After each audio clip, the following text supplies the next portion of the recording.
Okay, go ahead and turn it on. Turn it up. Okay, so today we're going to talk about text-to-text connections. And we've been talking about text-to-text connections. Who can tell me what a text-to-text connection is? My friend.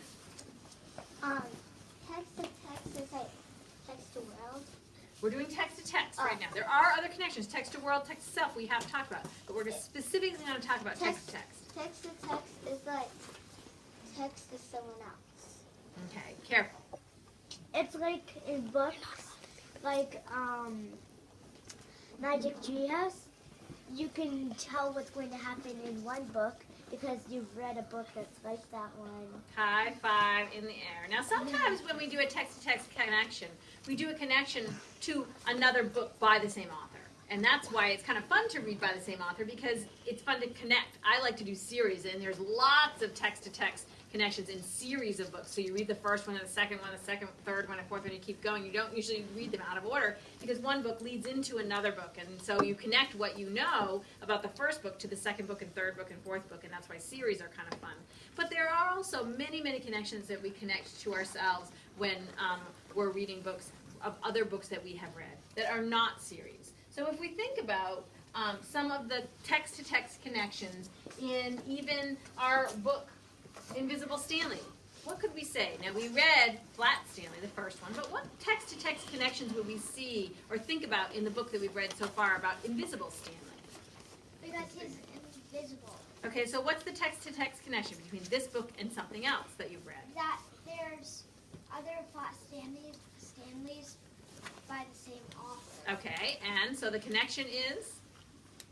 By different authors.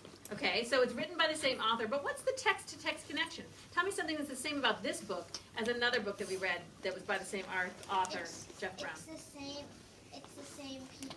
Same characters. Give me them. Who are they?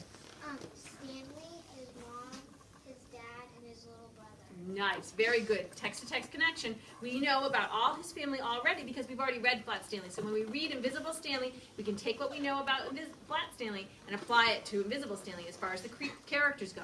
What do we know about the characters already from Flat Stanley to Invisible Stanley that we can make that text-to-text connection? Self-check.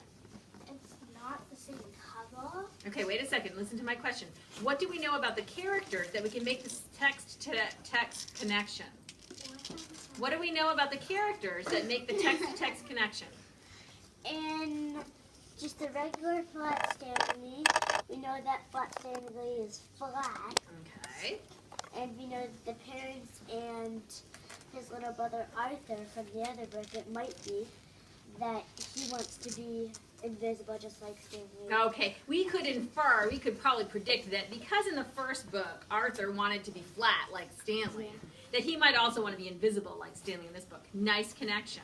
So sometimes our text-to-text helps us with a prediction about what might happen in the book and helps us understand the book as we read it. Give me another text-to-text connection. In each Flat Stanley is like something else that happens to Flat Stanley. So something happens to the character Stanley every